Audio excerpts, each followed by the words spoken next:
Good morning and welcome to our webinar series on recovery and resiliency on Main Street.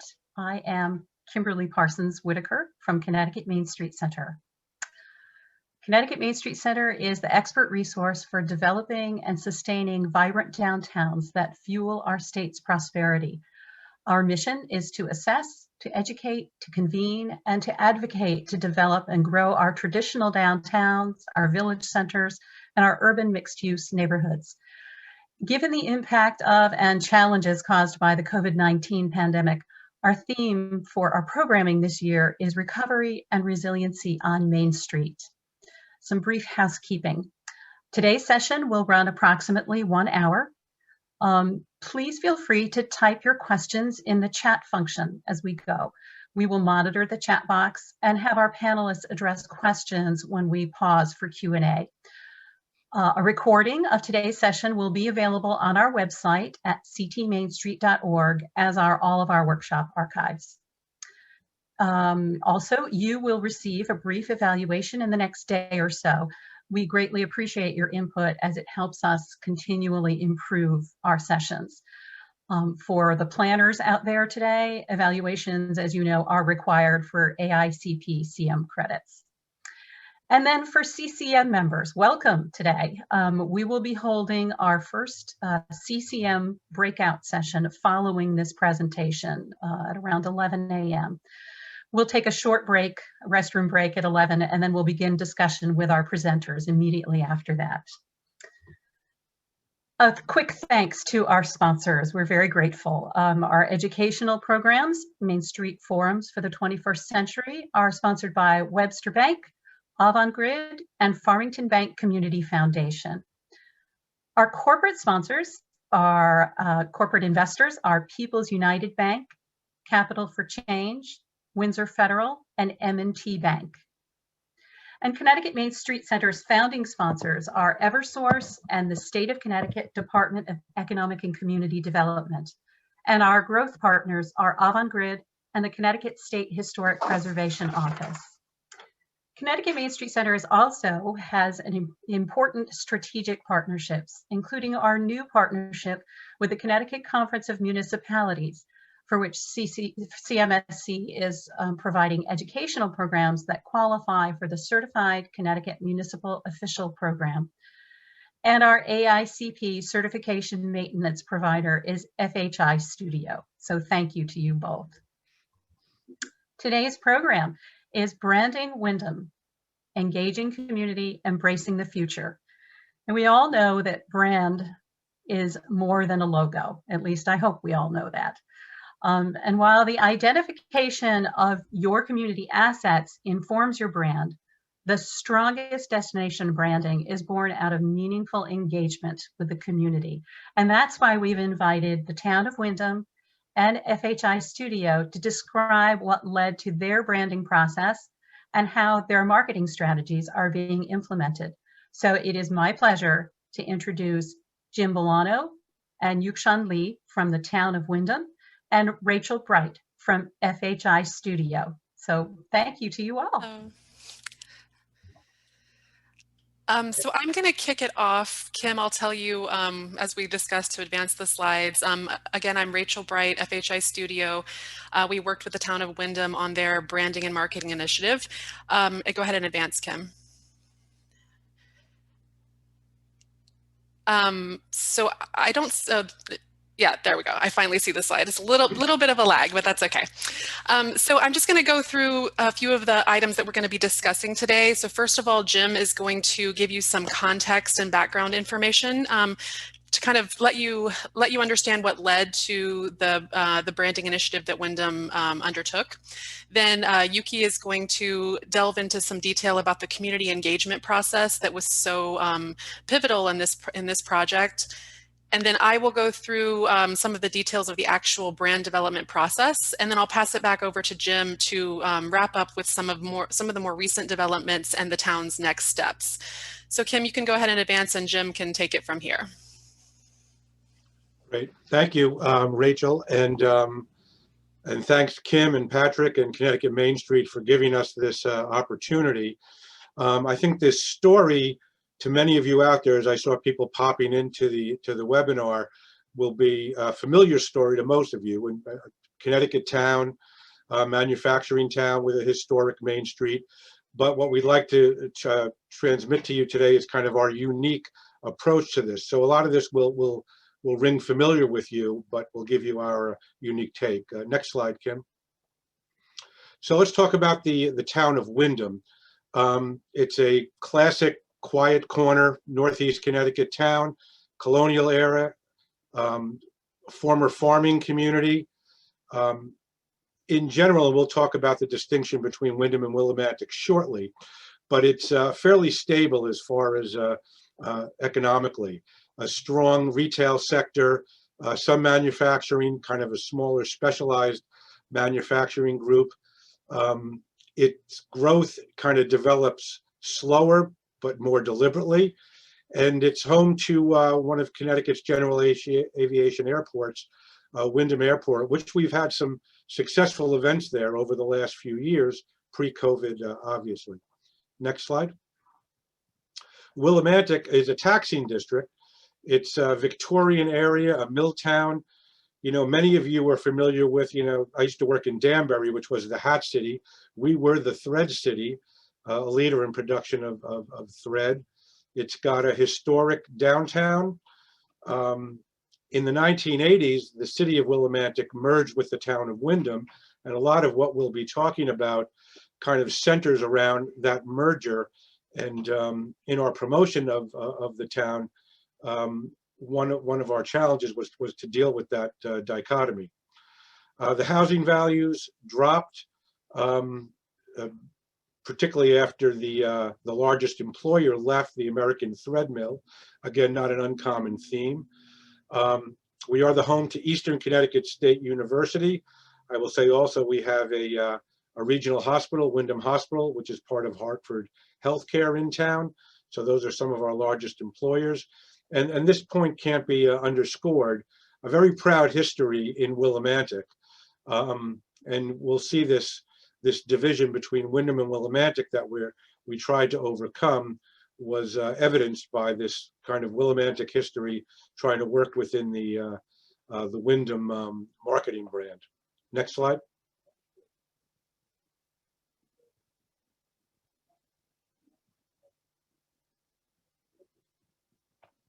Kim, can we get next slide? Mine isn't turning.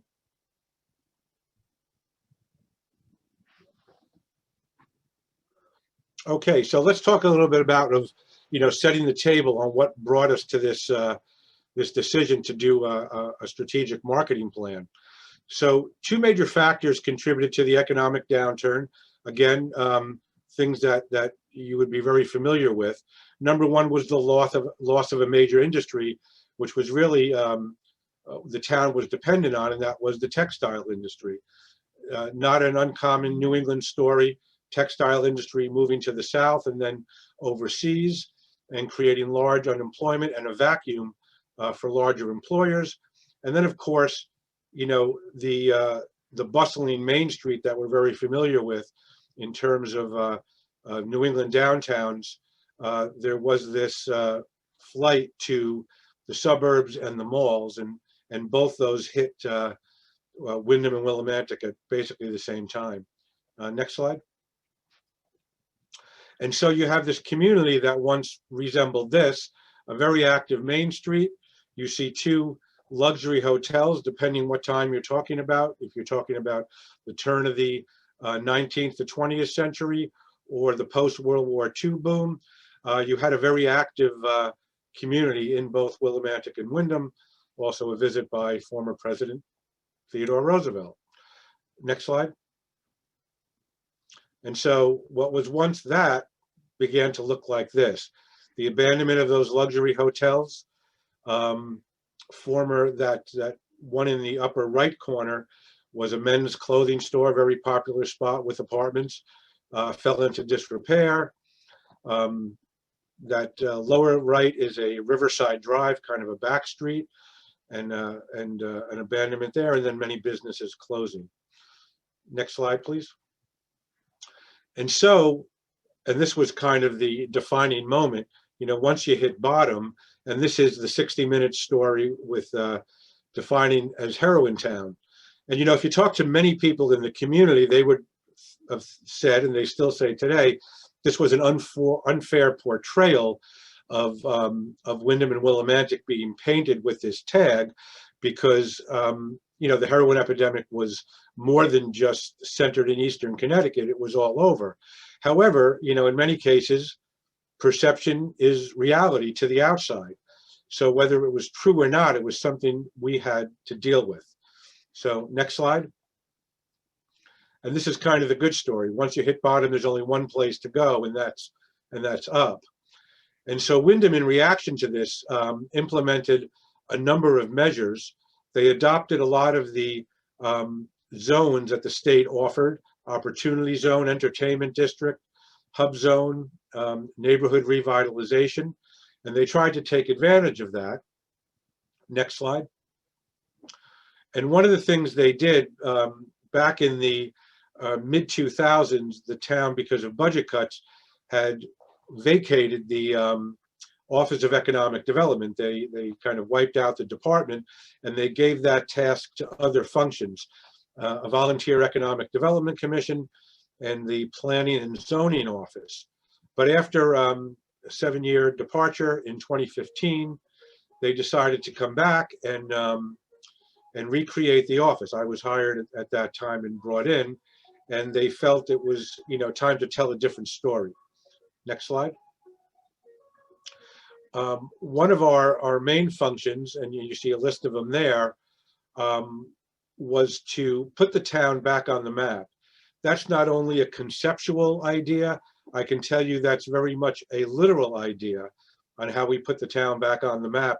We even went so far as to contact meteorologists on the television stations and say, hey, you have Willimantic up there, the town is Windham, can you put Windham on the map and interchange it? And we did that with some limited success so far. We're still kind of prompting them to do so. But we wanted to go out and kind of revisit and start at ground zero here. So we went to talk to the companies that had stayed in town, you know, despite the economic downturn and some of the negative publicity, and said, you know, how are you doing? How are you looking? We wanted to try and get them to expand. You know, if you're in the economic development business, you know, recruiting businesses is always kind of a flashy thing. And we wanted to do that. It kind of makes a big splash. But, you know, in the economic development community, you know, retention and expansion of existing businesses is really the cornerstone to success. Something that had been lacking was looking to the state and pursuing grants and state bonding funds. You know, we had become kind of insular in Windham after the Office of Economic Development was removed, and that insular approach, you know, cut us off from kind of normal functions, which is pursuing grants and looking to the state to fund. And then we want to look back and say, hey, you know, things really aren't that bad here. We have a very strong community. We have some good employers. We have some good anchor employers. And we wanted to build on that and leverage those assets moving forward. Next slide. So the results have been, and we're very proud of this, a large infusion of outside investments. I think, you know, the old term is when you hit bottom, there's only one place to go but up. And when real estate values dropped, what people from the outside saw was an opportunity. You had low real estate values, and people came in and said, and I have a list of you know, that covers the 5 years of these investments, whether it was purchasing vacant lots and putting retail properties on them, or purchasing underutilized properties and bringing them back to life. And I can say, as an economic development professional, that really is, you know, the feather in our cap. When some building has been underutilized for 10, 15, 20 years, and somebody comes in and gives it a fresh new start, that's really a sign of success. And to reflect this growing interest, you know, in 2018, our grand list, while residential properties lagged behind, although that's catching up too with the kind of exodus to Connecticut during COVID, commercial property showed a 14% increase. And then, of course, once the federal government enlisted these opportunity zones, people saw an opportunity to either defer or maybe even relieve capital gains in the long term. And the opportunity zone, which basically covers our enterprise zone downtown district, came into play, and we started seeing a lot of interest in that zone.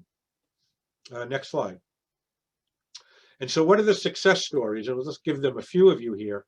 Private investment. So the building on the top left is a former Eastern Connecticut State University building. It was also occupied by the Department of Social Services. All of those have vacated. It was purchased by a private developer. And on the right is a rendering. I can tell you that developer, as we speak, is inside that building doing some interior demolition. It is slated, like some of the other downtown development, for mixed use, student housing upstairs and commercial on the ground floor.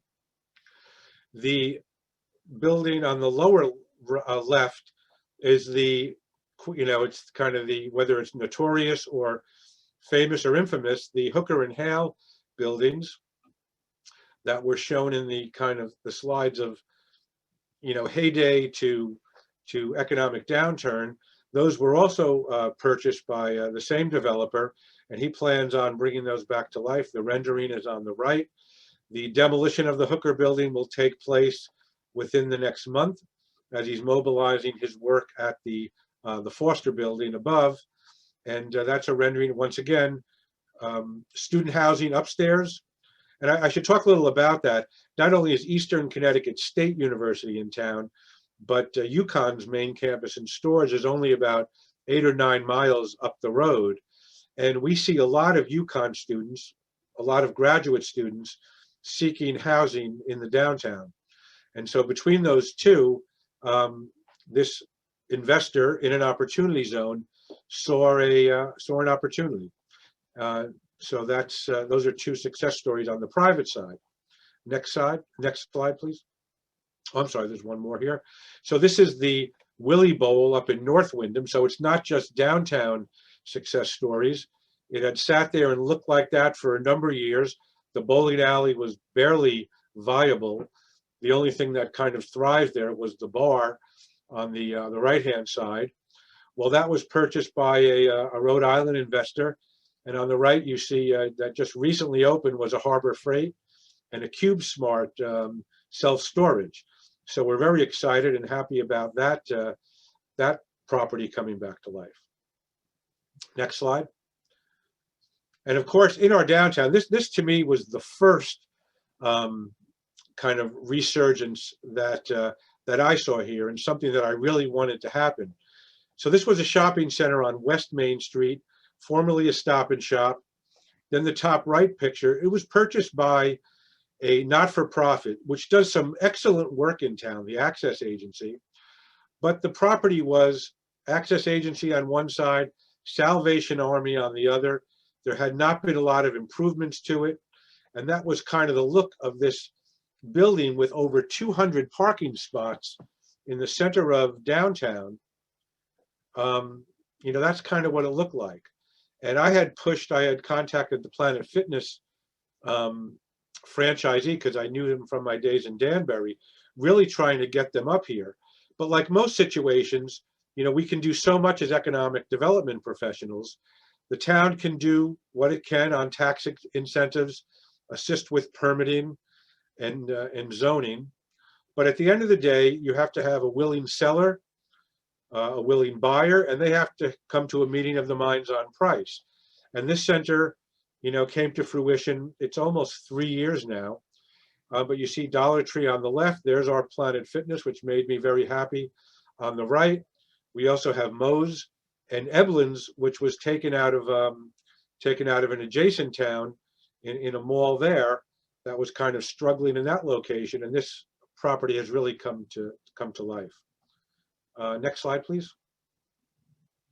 And if this is going to happen, you can't, look for the private sector to do it alone. It would be wonderful if it did do it on its own, and we could all sit back and do that.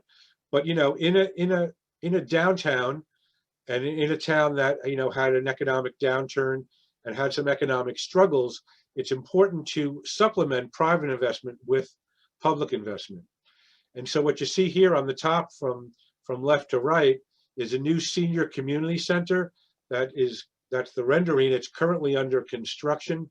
It's going to open probably in September of this year. In the center is the ACT School, the Capitol Theater. It's run by EastCon, not to be confused with Eastern Connecticut State University. EastCon and ACT are the arts magnet school for the region. On the right top, you see a parking garage, or more correctly, an intermodal transportation center. $6 million of state bond money combined with $6 million of local investment. And that property will open in August. They're putting the kind of Lego blocks together right now as we speak. There's a lot of activity between the Main Street student housing, the community center, and the garage. There's a lot of cranes up and around in downtown Willimantic these days. And that's a fabulous addition to the downtown to supplement the growth. Eastern Connecticut State University, if you haven't been there in a while, you need to come see it. The state and the university have invested in Performing Arts Center, a new science building, just a host of, and new dormitories, actually. So the fact that, new dormitories and some older dormitories going offline, our student housing that the private investor is doing is going to supplement that. And of course, lower right is the Shabu stage on Gilson Green, which has hosted a number of large events. One of them had about 5,000 people there. A couple of them did. And, we look to build on that post-COVID. Last year was a shutdown year. This year we have, I think, 20 events scheduled for the Green. And we'll see, based on the spacing requirements, how that will play out. But we're very proud of that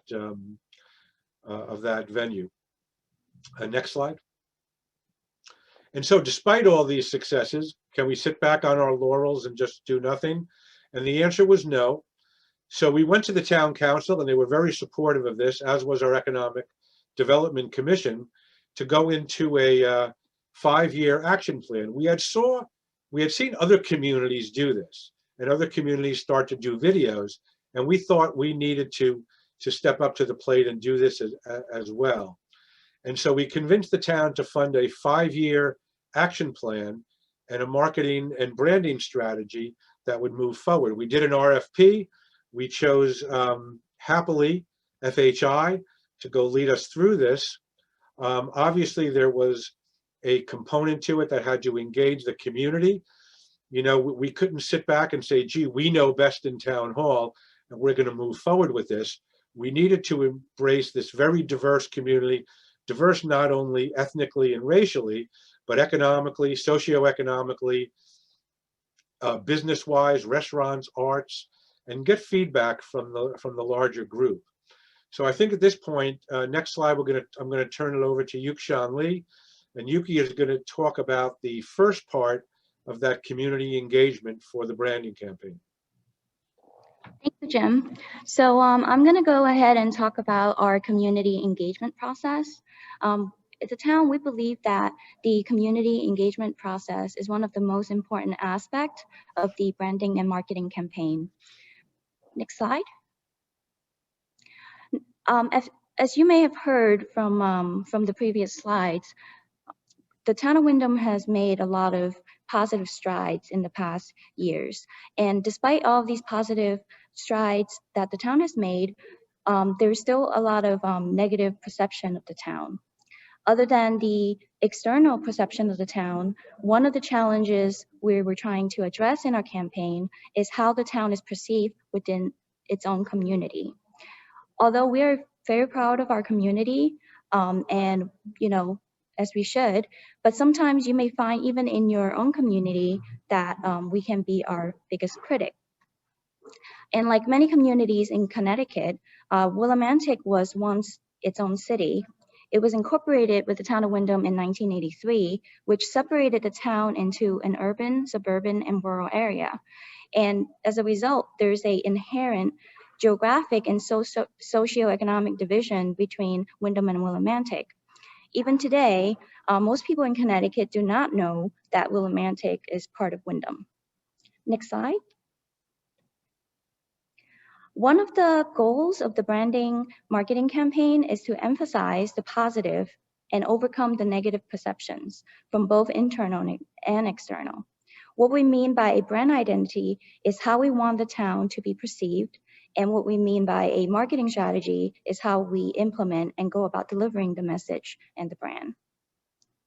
We believe that it's really important to bring together all stakeholders from the community to coalesce a brand identity and to bridge the Windham-Willimantic divide into one community. Next slide. Now here you see the process. I am going to talk about the community engagement process, and then Rachel is going to talk about building the brand and the SWOT analysis. Next slide. One of the ways we went about our stakeholder engagement process was through focus groups. We had a very robust process where we involved a series of 10 focus groups to assess our strengths and assets, opportunity for improvement, and existing perceptions. We wanted not only to involve our town council and town official, but we want to make sure that we are inclusive in the process. So for example, understanding that we have a large Latinx population in the town, we make sure to reach out to leaders of the Latinx community and our Spanish-speaking churches. As a town that's known for having a number of educational institutions, we made sure to include QVCC, Eastern State Connecticut University, East Con Arts Magnet School, and representative from the Windham Public Schools. And as you may know, the town is also known for its artsy and historic character, so we make sure to invite representatives of the arts, culture, and history. In addition, we also outreach not only to businesses on Main Street, but also to new businesses, the Chamber of Commerce, regional partners, and more. Next slide.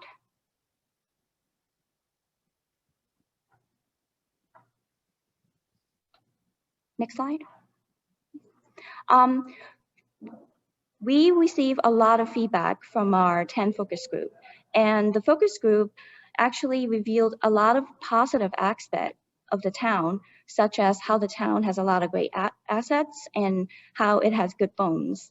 Some of the positive include how Windham is artsy and historic, how it's affordable and diverse, and also highlighted, the advantages of being close to Eastern State Connecticut University. However, the focus group also highlighted area of improvements such as the community-wide identity crisis and the disconnect between the town government and the population, particularly the Latinx population. Next slide. And understanding that not everyone was included in the focus group, we also developed a community-wide survey based off of the responses we received from the focus group to elicit more targeted feedback and widen the pool of participants. We translated the survey into Spanish and advertised it widely through our local newspaper, our social media, through our local schools, such as Eastern State Connecticut University and our public schools, and with our local partners. We also hand-delivered paper survey and provided the gift cards, several gift cards to incentivize participation. In total, we received about 658 responses, of which about 59 were in Spanish. And also, one thing that we want to highlight is that a third of the people who took the survey were college students. Next slide. From the survey results, it actually reinforced some of the same feedback that we received from our focus group. For example, when one of the question in the survey was how you would like Windham Willimantic to be perceived, and the three answer were, the most popular answer was diverse, historic, and college town. And then when asked what are the best asset of Windham and Willimantic, the top 3 answers were proximity to higher education, diverse population, and creativity, dedication, and spirit of the locals. And finally, when asked what would you most like this marketing and branding marketing campaign to target, the top 3 answers were new business startup, Windham Willimantic existing community as a whole, and the young professional and families.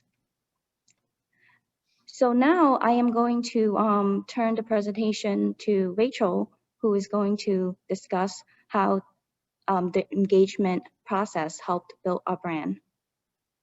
Great, thanks, Yuki. You can go ahead to the next slide, Kim. So as Yuki said, I'm going to go through the actual process of how we used what we learned in the community engagement process to actually develop the brand identity. So again, the same graphic that you saw before, the focus groups and the surveys really fed into the development of the brand.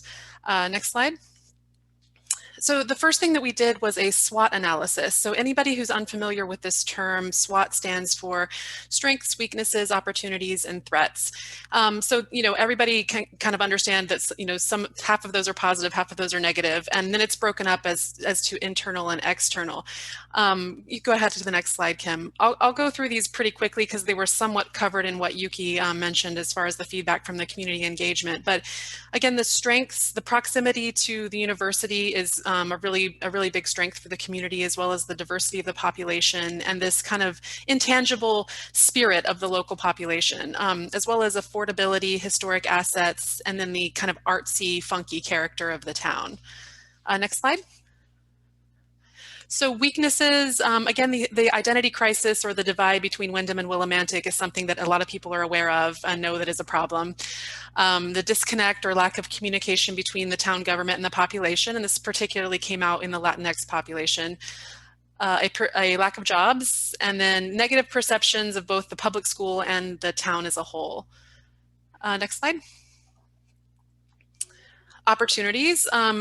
Contrary to what's happening in many towns, Windham's population is actually projected to grow in coming years. So that's a really great opportunity that the town can take advantage of. As well as state and federal incentive programs, collaboration with Eastern Connecticut State University, a growing Latinx and other immigrant communities who are aspiring to home and business ownership. And then the river access and recreation opportunities that come along with that and in other parts of the town. Next slide. And finally, threats. So these are mostly things of external origin. So again, we have this negative perception that comes from a history of negative news coverage and all the stories that people hear. That's something that is, has to be overcome.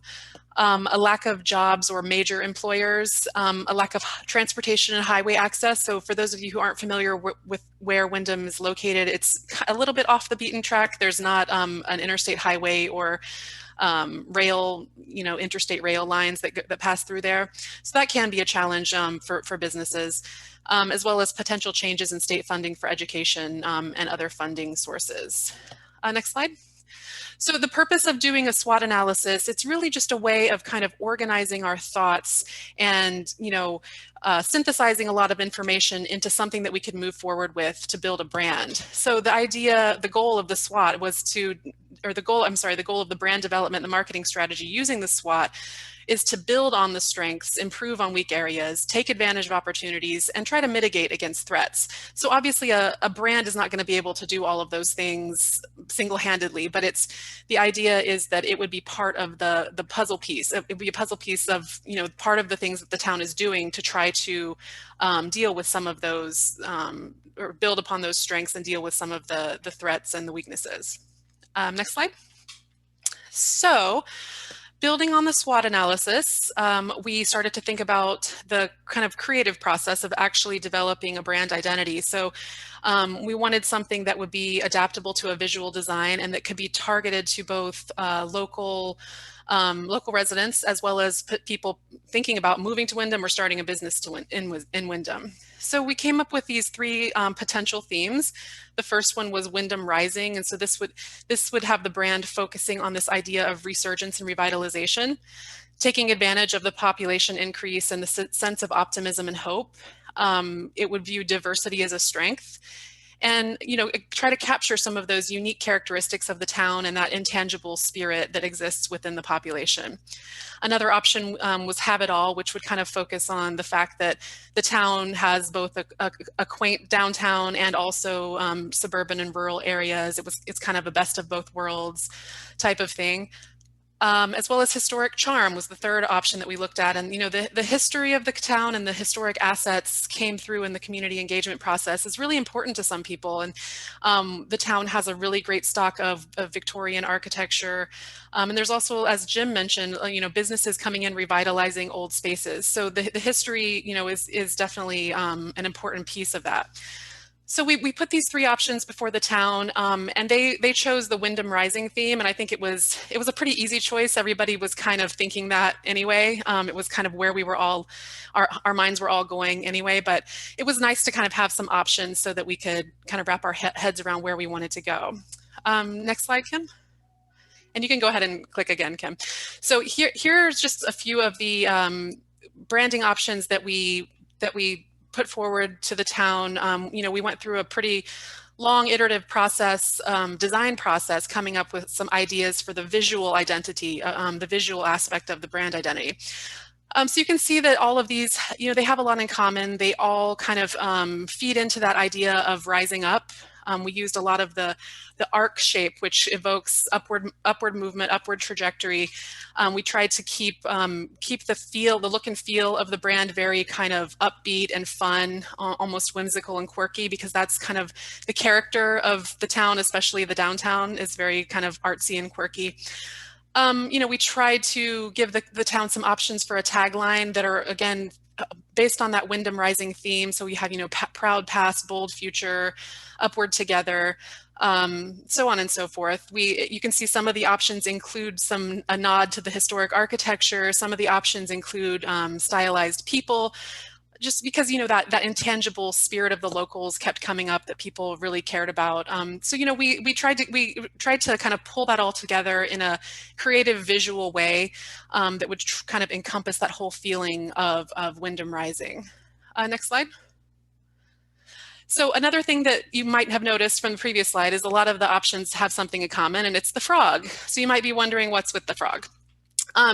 So if you have not had the pleasure of driving through downtown Willimantic and crossing over the Frog Bridge, you're missing out. Try to do it sometime. It's this really wonderful piece of public art that references two different aspects of the town's past. The frog itself is a reference to an 18th century incident called the Battle of the Frogs, in which many frogs converged in one single pond in the town and made so much noise that the townspeople thought they were under attack and ran out with their muskets, and it was a big kind of mass hysteria event that, looking back in retrospect, is pretty funny.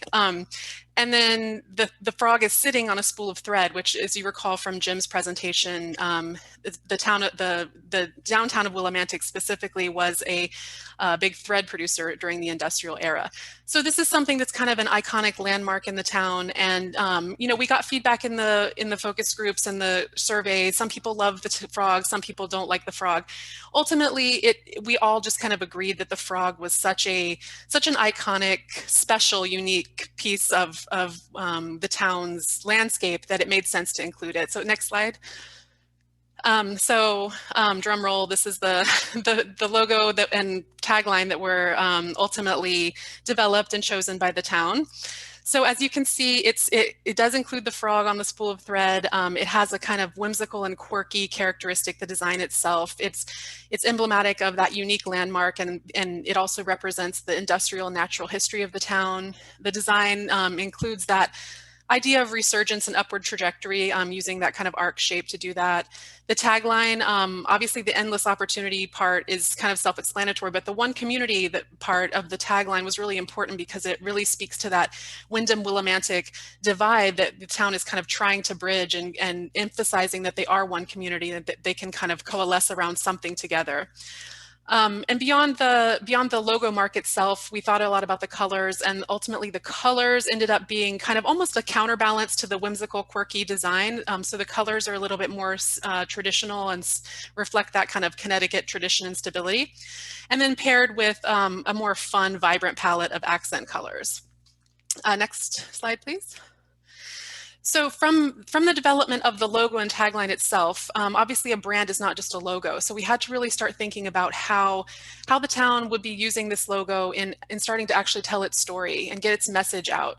So we developed a marketing strategy. This is just one of the pages out of the document itself, but it shows again how the community engagement process was so vital to this effort, and how it really fed into the brand identity, and how then we took that into the development of a marketing campaign, followed by 3 kind of priority focus areas of where the town could focus its effort and its limited budget on really trying to tell its story in an effective and cost-effective manner. So we recommended that they work on a website, which they have done, and Jim will be talking about that a little bit more later, as well as digital marketing and social media.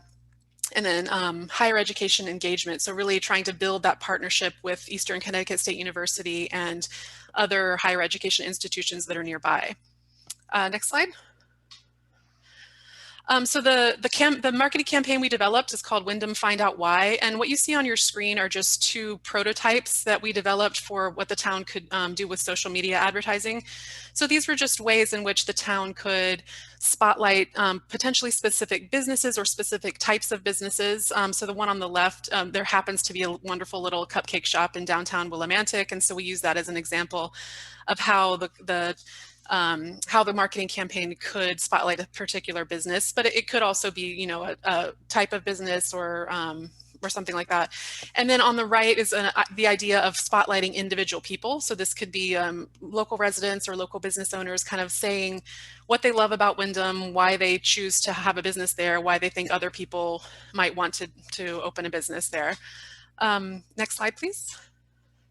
And this was a magazine advertisement that we created that was run in a real estate journal. And this is, again, spotlighting two real people. The one on the top is a film director who produced a film in the town. And then the second one is a local business owner. And so these are just little quotes from them kind of explaining why they chose to do their thing in Windham. Next slide.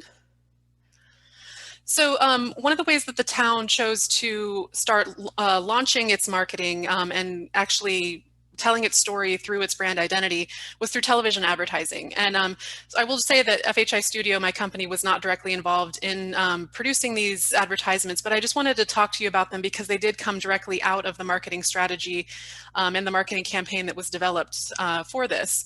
So there's 3 different advertisements. The first one is focused on, the one on the left is focused on restaurants and the downtown scene. The one on the upper right is focused on agricultural assets and recreation.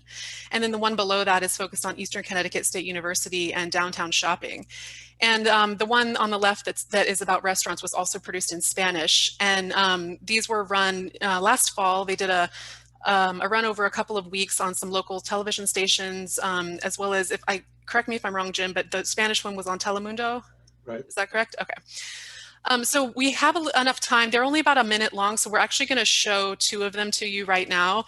Kim, you can go to the next slide. So the first one is the one about restaurants in the downtown scene. And I will just say before you start, Kim, just so everybody knows, if there are any issues with the bandwidth of sharing the video via Zoom, that has happened in the past, we are posting the links to the videos in the chat. So if it freezes up for anybody or you don't hear the audio or something, you can go on your own and actually look at the videos. So go ahead, Kim, you can play the first one. When somebody asks me, why should I visit Windham and Willimantic? You know what I tell them? The food! The arts!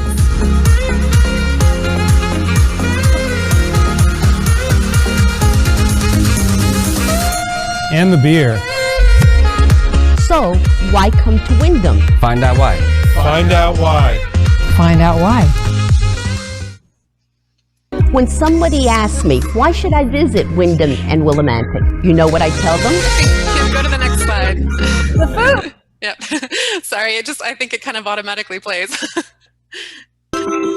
When someone asks me, why should I visit Windham and Willimantic? You know what I tell them? Because we take you from the farm to table. Where you can ride, walk. and play. So, why come to Windham? Find out why. Find out why. Find out why.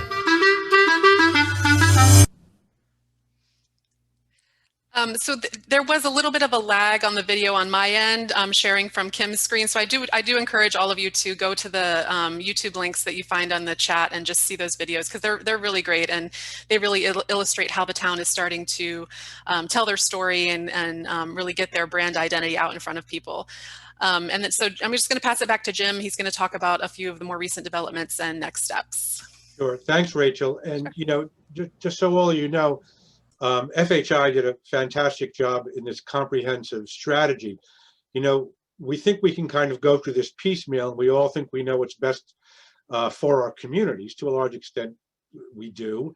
But to have a strategic plan to go through that focus group process and the SWOT and go through even the logos, you really need to take a look at a lot of different possibilities. And that process was extremely helpful, and we thank FHI for doing that. If you can go to the next slide. So, you know, it's important to note that in the review of that strategic plan, it reinforces a lot of what we knew, that we do have a lot of great assets in towns and things are really going well. But you know the old saying, if a tree falls in the forest and nobody hears it, you know, does it even make a sound? And we wanted to make sure that outside of Windham and throughout the state and the region, that this process was being heard, that our assets were going to be out there for everyone. So one of the first steps we took was not a website. The town manages its own website, and they're actually in the process of working on an overhaul of that. But we wanted to build something for economic development and kind of a gateway, a doorway to economic development resources. So we put out an RFP and we contracted with a company to do this web portal. And you can't really see it from there, but right across the top and the side, it hits all the buttons on economic development: local resources, chamber, downtown group, state resources, real estate, small business, tourism, even the reopen button there, which is the COVID response button, and the regional partner sector. On the left there, you have our social media. Social media was an area we were not in, that we've gotten into, and we're going to build on that. So Facebook, LinkedIn, Instagram, and the YouTube page that was just recently talked about. We wanted to make this our doorway to economic development resources in town. Next slide, please. So during COVID-19, we can't avoid not talking about it because we've all dealt with it for a year now. And I think a lot of what we learned from, you know, in a general sense, from the strategic plan helped us, navigate through this pandemic. So the first thing, early engagement with the community helped us with communications. And to a large extent, because of the focus groups and the survey, we had the infrastructure in place to reach out to businesses and community groups to tell them about the reopen. So let me just say quickly, you know, the town to a large extent was focused rightfully so, on health-related matters, getting the word out about COVID. As time went on, where testing can go. Now it's about where you can go for vaccines. Early on, it was where you can get PPE, masks, and other equipment. But they came to us, the town did, and said, look, what about the businesses? Nobody's dealing with the businesses. So we created this Reopen Windham Willimantic task force, which included the town, economic development, the Chamber of Commerce, and Thread City Development, which is the downtown group. We created a reopen web page, which was a resource, anything from temporary permits for outside dining, where you could get PPE, where to go for the state guidelines on reopening, where you can go for financial assistance. And we were there to act as kind of the hub of that wheel for people seeking not general economic development resources, but COVID-related resources. And you can see the signage we put, I don't know how many around town. I think we bought at least 150 of them, and we put them all over town. And we put out about 19 newsletters updating our contact list regarding these resources. Next slide, please. And so what are we going to do now? What are the next steps? Well, we're now in year one was the strategic plan, including the focus groups and the SWOT analysis. Year two was the web portal and the commercials that you've seen. So what do we have for plan for year three? Hopefully coming out of this COVID lockdown, or at least partially coming out. So a second run of the TV commercials to come in the late spring, because hopefully we'll be drawing people back to town again. We're going to supplement those TV commercials with a digital marketing campaign, something that we touched on in year two, but now we're really going to expand that. We received a grant from the Eastern Connecticut Tourism District, and we're going to use that money to fund the digital campaign. Strengthen social media, something you can never do enough of. We're also going to produce a video. You know, the commercials are 30-second quick hits talking about assets, arts, entertainment, recreation, agriculture, college town, shopping. The longer video is going to talk about the development. Some of those success stories we showed in earlier slides will show in a video. And then continue to promote the social media handles. Why Windham? Find out why. Something we try to reinforce all the time, not only in the commercials, but on social media. I think next slide is the thank you. So we appreciate Connecticut Main Street, FHI, Yuki for coming on and doing her part. And I don't know if Rachel or Kim want to wrap anything up on your end, but we appreciate you attending this webinar today. Thank you, Jim, Rachel, Yuki. Fabulous. I love this story. I want to make sure we've got a couple minutes left before we have to close off. So we can open up for questions. Christine, is there stuff in the chat box that we should be asking? Yes, there was a question for Jim. If he could give us an idea of what the cost was for year one of the strategic planning brand development plan. Well, I'll give you an overview of conceptually. So what the town committed to was $30,000 a year for 5 years. So the town has made a commitment of $150,000. Whether that $30,000 is used in ads, strategic plans, surveys, art, production of videos, that's how it's going to be spent. That's the financial universe that we're in. So, you know, each year was a different stage, and each year comes in around that number.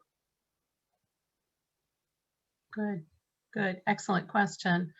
I'll ask this one that came up.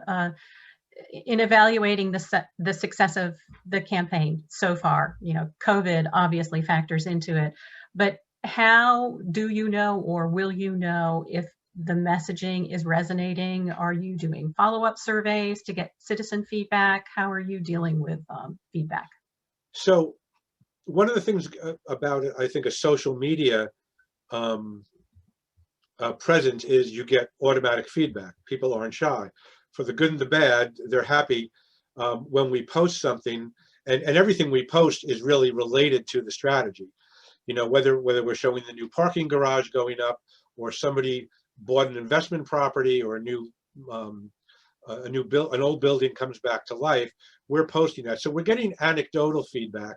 We got a lot of feedback from the outside on the television commercials. What I think is going to happen, I think we have to navigate through the campaign and let the 5 years go, and take in what we can. But I think we're going to have to double back either in year 4 or year 5 and do a follow-up to really get a comprehensive view of how we did. Because, you know, COVID just threw a grenade into everything. But we keep seeing the success. Land is bought, land is purchased, buildings turn over, new businesses start. So yeah, anecdotally we can see it. But I think at the end of the 5 years, we're going to need to circle back. Good.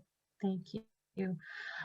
I know that we have a hard stop here, and we're going to go into a CCM breakout in a moment.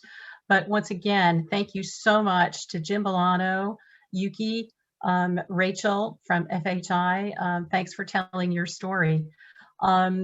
Once again, for everyone, a recording of today's session will be available on our website very shortly. That's ctmainstreet.org. And you can find all of our previous workshop archives there too. On our website also, you can access our Reopen Downtown video series that was created for us by Arnett Muldrow and Associates. These are short videos. Some are 15 minutes. I think the longest one might be 28 minutes. They can be watched anytime and shared with your local businesses. The topics in this video series include how to establish e-commerce presence, social media for small businesses and for downtown programs, and tips for health and beauty businesses, as well as effective retail photography. Our next webinar in this series will be on Wednesday, April 7th at 10 a.m. and it is Advocating for Main Streets, the Role of the Main Street Working Group of the Connecticut General Assembly. This is a group that was formed in the state legislature. It was established in 2020 to help educate legislators on issues related to downtown revitalization and to advocate for downtown friendly policies and programs. So we'll feature the co-chairs of that working group in a facilitated discussion. Thank you for attending today. Please help us by completing the evaluation you'll receive shortly in your inbox. And we'd love to see you on social media. Please like us on Facebook and follow us on Twitter and Instagram. Take care of yourselves. Have a great day.